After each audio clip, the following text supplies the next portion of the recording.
सतगुरुदेव की जय। सर्वसंगत से प्रार्थना है। सत्संग प्रारंभ हो रहा है। कृपया सत्संग स्थल पर शांतिपूर्वक विराजमान होकर के श्रद्धा से सत्संग सुने। परमेश्वर की प्यारी आत्माओं से पुनर्निवेदन है, सत्संग प्रारंभ हो रहा है। कृपया सत्संग स्थल पर शांतिपूर्वक विराजमान होकर के श्रद्धा से सत्संग सुने। सत साहिब।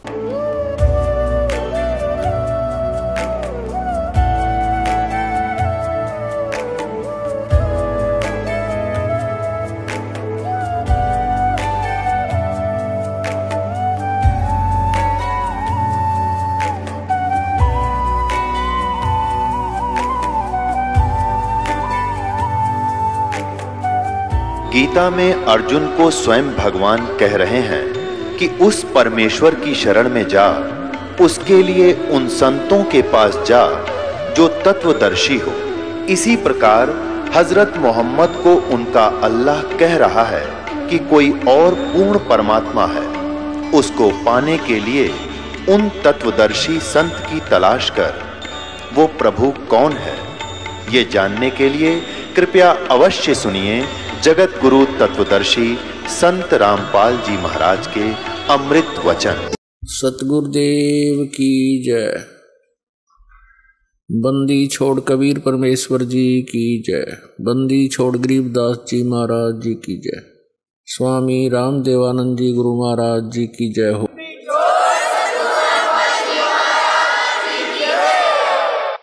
गरीब नमो नमो सतपुरुष को नमस्कार गुरु की नहीं। सुर नर मुनि जन साधुआ संतों सर्वस्ती नहीं। सतगुरु साहेब संत सब डंडो तुम प्रणाम। आगे पीछे मध हुए तिनको जा कुर्बान। नराकार निर्विषम काल जाल वैभंजनम निर्लेपम निज निर्गुणम अकल अनुपवेशुंदनम। सोहम सुरति समापतम सकल समाना निर्तलय उज्ज्वल हिरंबर हरदमम बेपरवाह अथा है। वार पार नहीं मध्यतम। गरीब जो सुमर सिद्ध होई गणनायक गलता ना करो अनुग्रह सोई पारस पद परवाना। आदि गणेश मनाऊं गणनायक देवन देवा। चरण कमल लाऊं आदंत करूं सेवा। परम शक्ति संगीतम रिद्धि सिद्धि दाता सोई। अवगत गुण अतीतम सत्य पुरुष निर्मोही। जगदम्बा जगदीशम मंगल रूप मुरारी। तन मन अर्पों शीसम भक्ति मुक्ति भंडारी। सुर नर मुनि जन ध्यावे ब्रह्मा विष्णु महेशा। शेष शेष मुख गावे पूज्य आदि गणेशा। इंद्र कुबेर सरीखा वरुण धर्म राय ध्यावे। समर्थ जीवन जी का मन इच्छा फल पावे। 33 कोटि आधारा ध्यावे 88। उतरे बहुजल पारा कट है यम की फांसी। 33 कोटि आधारा ध्यावे 88। उतरे बहुजल पारा कट है यम की फांसी। परम पिता परमात्मा पूर्ण ब्रह्म सारी सृष्टि के रचनहार कुल मालिक ये कबीर परमेश्वर जी हैं। हम सभी आत्माओं के ये जनक हैं। ये हमारे पिता हैं, परम पिता हैं। मनुष्य जीवन परमेश्वर ने आत्म कल्याण के लिए ही दिया है, लेकिन हम आध्यात्मिक ज्ञान से अपरिचित होने के कारण हमने मनुष्य जीवन का उद्देश्य कुछ अन्य ही मान रखा था। सत्संग में आने से परमेश्वर कबीर जी के विचारों से परिचित होने से तत्व ज्ञान की रोशनी में हमें ये दिखाई देने लगा कि मनुष्य जीवन का कार्य एक बहुत ही अनमोल था। जो हमने किया नहीं, कोशिश हम कर रहे थे तो वो शास्त्र विरुद्ध कर रहे थे, जिसका कोई लाभ नहीं था। पुण्यात्माओं, परमात्मा का पाना बहुत ही आसान है। ये विश्वास होना कि जो साधना हम कर रहे हैं ये ठीक है या नहीं, ये विश्वास होना कि जिसको हम इष्ट रूप में मान रहे हैं ये समर्थ है या नहीं, ये विश्वास होना अनिवार्य है। फिर तो बहुत ही आसान है परमात्मा को पाना। जैसे आज सत्संग में आपको सुनाया था, श्रीमद् भगवत गीता अध्याय नंबर 4 के श्लोक 25 से लेकर 31 तक बताया गया है कि कोई देवताओं की पूजा करते हैं, कोई हठ योग करते हैं, कोई केवल योगासन करते हैं, कोई प्राणायाम ही करके अपना मोक्ष मानते हैं, कोई यज्ञ करते हैं, हवन यज्ञ करते हैं, केवल इसी से कल्याण मानते हैं, कोई तीक्ष्ण अहिंसावादी व्रत रखते हैं, जैसे मुंह के पट्टी बांध के नंगे पैरों घूमना के कोई जीव इंसान ना हो जाए, इसी से मोक्ष मानते हैं, कोई स्वाध्याय ही करके अपना कल्याण समझता है। अब परमेश्वर ने आकर के अपने मुख कमल से बोली अमृतवाणी में ये विस्तार के साथ बताई कि जो साधनाएं आप जी कर रहे हो ये शास्त्र विरुद्ध है, ये साधनाएं करनी चाहिए, ये नहीं करनी चाहिए। कारण क्या रहा कि काल भगवान ने अपनी सूझबूझ से सभी प्राणियों को शास्त्र विधि त्याग कर मनमाने आचरण पर आधारित कर दिया और तत्व ज्ञान छुपा करके अज्ञान भर दिया, उस परमेश्वर का नामो निशान मिटा दिया। इसलिए परमात्मा अपनी जानकारी देने के लिए स्वयं ही आते हैं। पुण्यात्माओं, सबसे पहले हमने परमात्मा को पहचानना है। उसके बाद तो सिंपल सी बात है, हमें ये पता चल जाएगा कि किन किन महापुरुषों को परमात्मा प्राप्त हुआ, उनकी वे ऑफ वर्शिप कौन सी थी,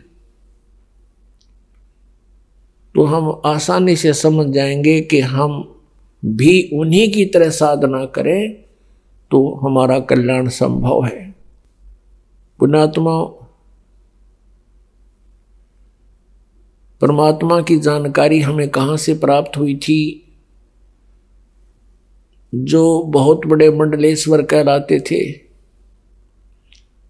अपना एक विशेष ज्ञान जानते थे, बताते थे।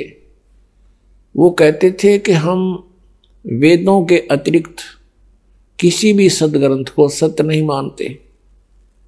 वेदों में सत्य ज्ञान है, बिल्कुल सही है।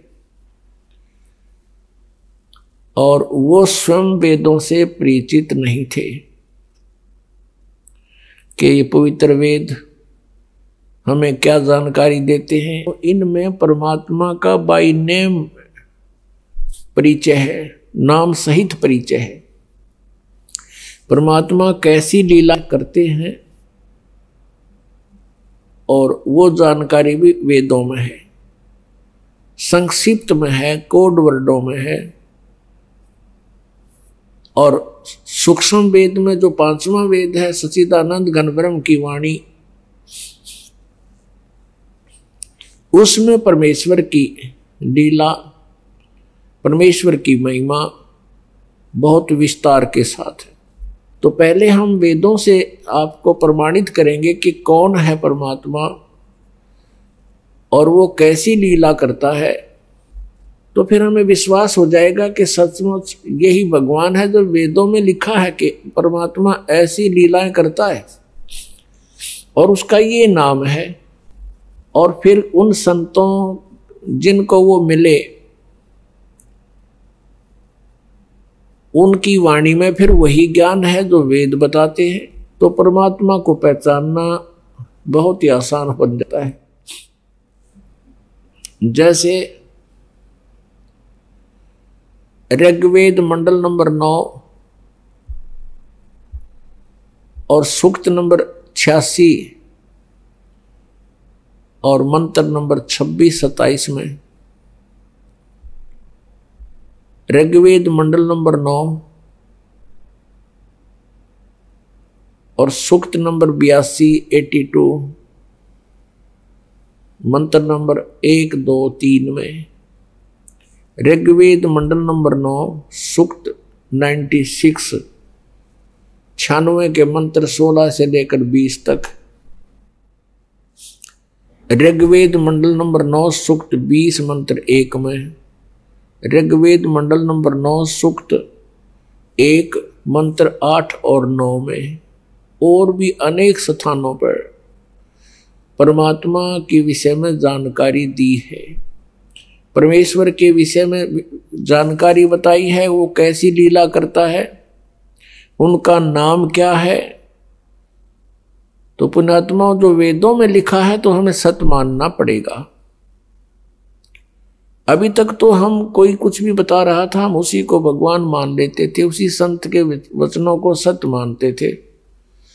जो शास्त्र विधि को त्याग कर मनमाना आचरण बताता है और शास्त्रों के सदग्रंथों के विरुद्ध जो ज्ञान देता है वो टीचर ठीक नहीं। पुण्यात्माओं, आप जी आध्यात्मिक विद्यार्थी हैं, आध्यात्मिक विद्यालय के, और गुरुजन जो होते हैं वो आध्यात्मिक गुरु होते हैं, स्पिरिचुअल टीचर। अब टीचर कहाँ से पढ़ाता है? सिलेबस से। सिलेबस की बुक होती है, सर्टिफाइड बुक होती है, उन पुस्तकों से जो पढ़ाता है तो वो टीचर सही है। उन पुस्तकों के बारे में जिसको जानकारी नहीं है सिलेबस की और आउट ऑफ सिलेबस सब विद्यार्थियों को पढ़ा रहा है तो वो टीचर जीवन नाशक है, विद्यार्थियों के भविष्य के साथ खिलवाड़ कर रहा है। तो अब हम स्वयं देखेंगे कि किसने आज तक हमें सत्य ज्ञान दिया और किसने नहीं दिया। अब परमात्मा ने स्वयं आकर के ये जानकारी दी है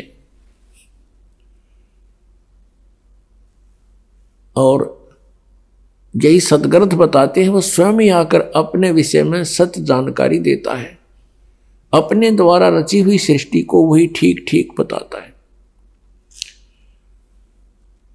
अब आपके रूबरू कराते हैं कि परमात्मा कैसी लीला करता है, फिर आपको सुनाते हैं कि वो कौन है वो परमात्मा जिसने ऐसी लीला की है। आपके रूबरू वेद दिखाते हैं, वेद करते हैं, पवित्र वेदों को दिखाते हैं। और पुण्यात्मा,